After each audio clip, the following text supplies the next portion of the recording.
welcome back to my channel. My name is Nancy Wallace Lobbs, and I've been investing in real estate for probably longer, I want to say, but at least 15 years. What I've tried to do is put some videos together. If you're new and you're just looking like, how do I start in this business? I've done a couple different videos on, how to find deals, how to, what skills you're going to need. So today's video is going to be about the 5 steps that you need to take to become a real estate investor. The first step is to find deals, right? Now it sounds easier than it is. You're going to have to get comfortable with marketing, and marketing can come in all different kinds of forms. It does not have to be expensive. One of my ways to market is just to get referrals. Literally, you need to learn how to tell everyone you meet that you're a real estate investor and you're looking for off-market properties. I tend to market to pre-probate leads. I do use the MLS. I'm a real estate broker, so sometimes you can find deals there. I use other realtors.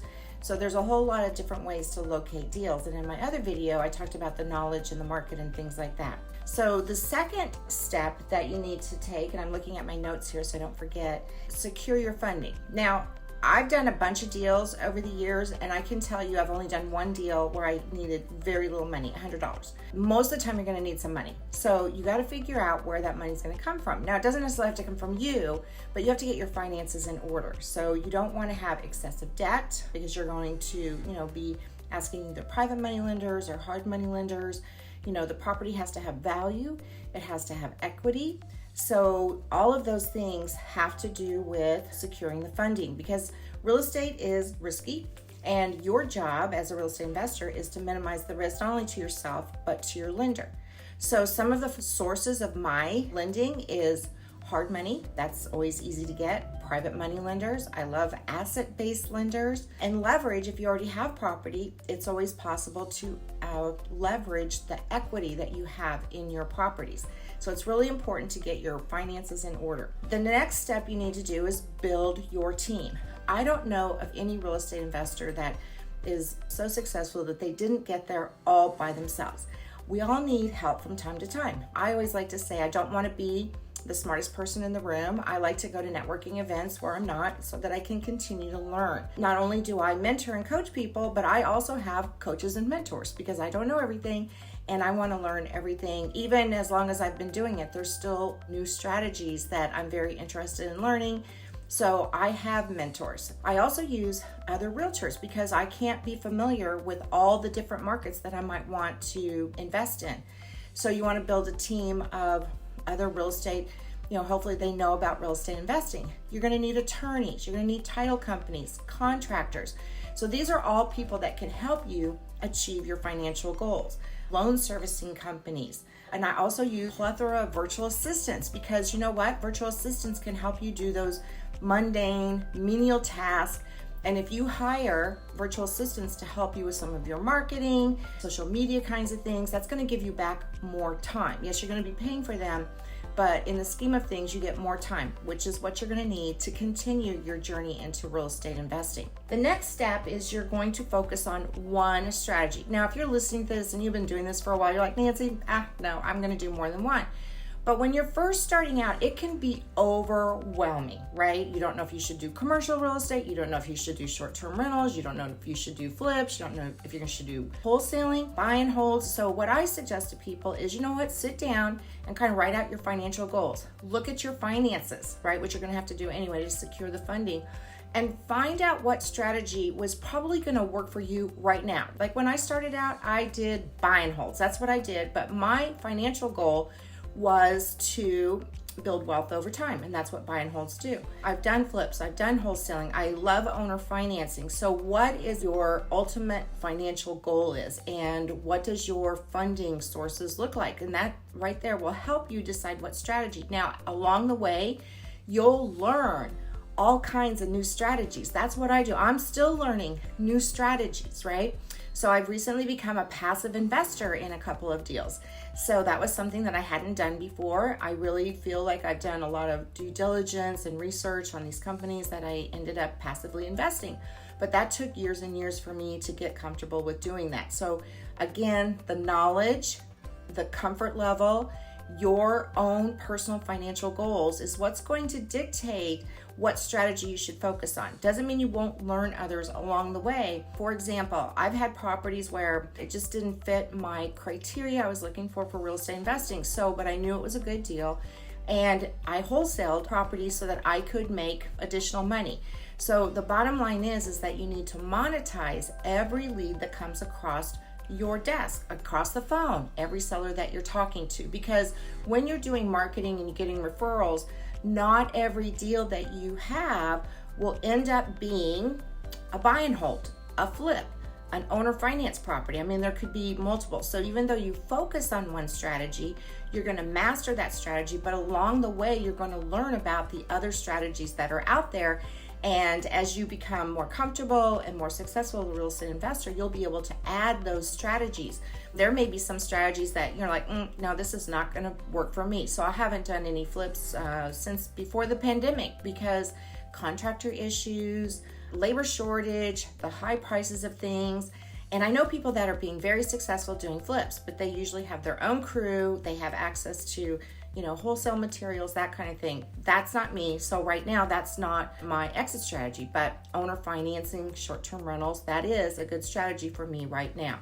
Next step that you're going to take is leverage your network. So I can't tell you how important it is. No one does this journey by themselves.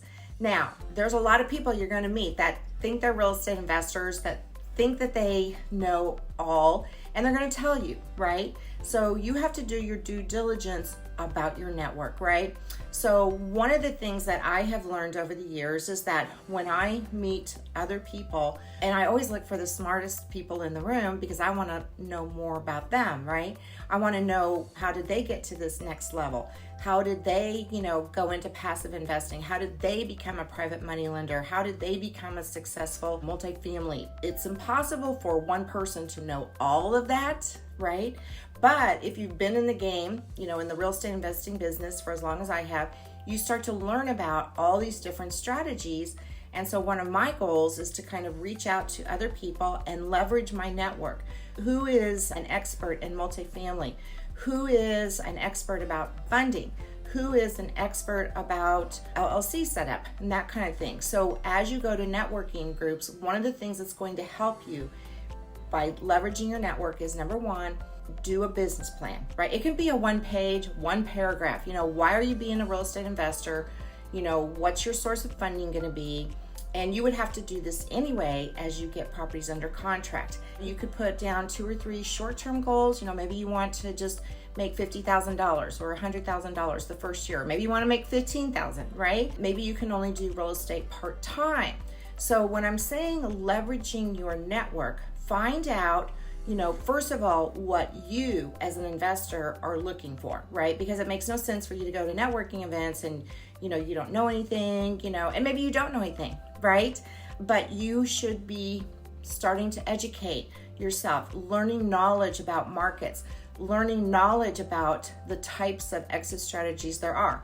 Again, I told you about focusing on one strategy. I'm going to give you an example here. I talk with a lot of new investors, and so they always want to know, where can I get the money? So there are so many places that you can get the money, right? There are so many places.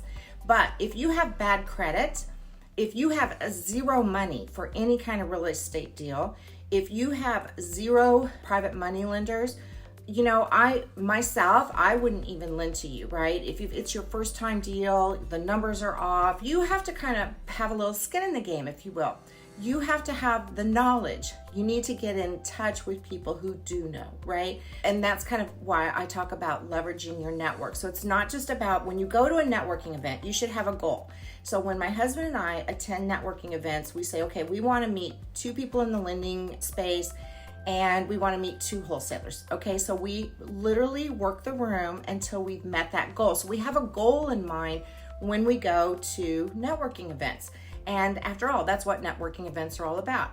Then when I meet those people, have follow-up, I'm looking for wholesalers, because people who do wholesale, I buy properties from people who wholesale. So 2 things. One, it kind of saves me money and time for marketing, because if you're paying a wholesale fee of like $5,000, they've already done the search. They're already spending the marketing money and they're bringing me deals. And then lenders change from time to time. I mean that lenders might have restrictions on how many properties you can have. The interest rates right now are kind of going up. As an investor, I don't really worry about that too much because my goal is to purchase properties, and that interest that I'm paying has been and continues to be, till they change things, tax deductible. If I'm able to acquire the property, the numbers make sense, I'm okay. So I try to broaden my lender pool.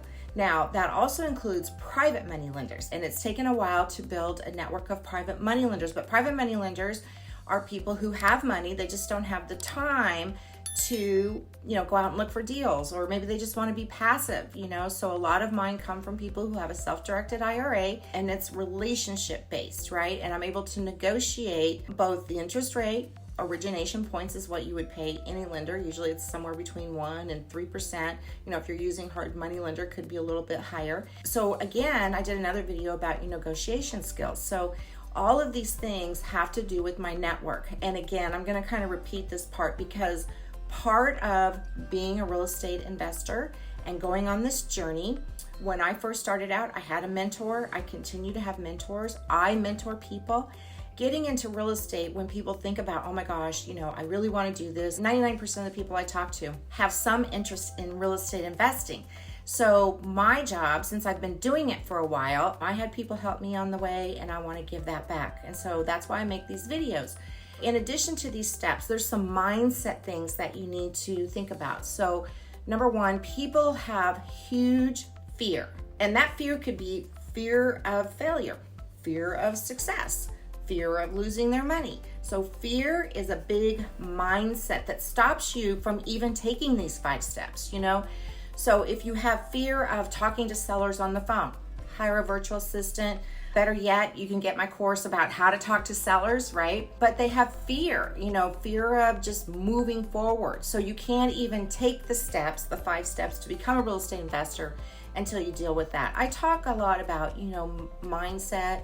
Personally, I've had money mindset, meaning that for a long time I was like, oh my gosh, there's never enough money. And I actually went through this exercise where no matter what has happened in my entire life with my partners, no matter what's happened, we've always had enough money, right? And we've gone through layoffs, we've gone through moves, we've gone through all those things, we've gone through illness, we've gone through death. My thing was like, oh my gosh, I have to do all this, this, and this. And I was very driven in my earlier career as a blood bank manager to just work all the time, right? Because I always was afraid there was never enough money. But then I did this exercise and it was very clearing to my brain, basically. So, because that used to interfere with how I would buy properties and how I would invest.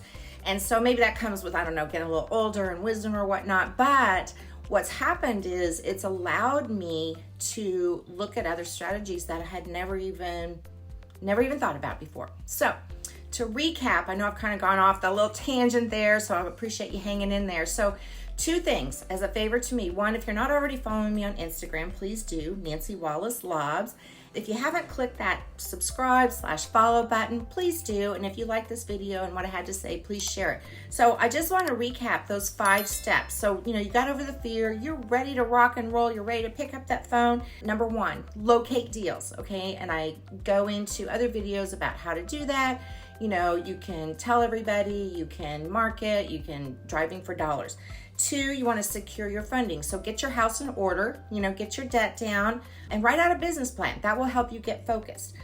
Start building your team. You can schedule a call with me and we can talk about, some of these things, but building a team means having trusted people that can help guide you on your real estate investing journey.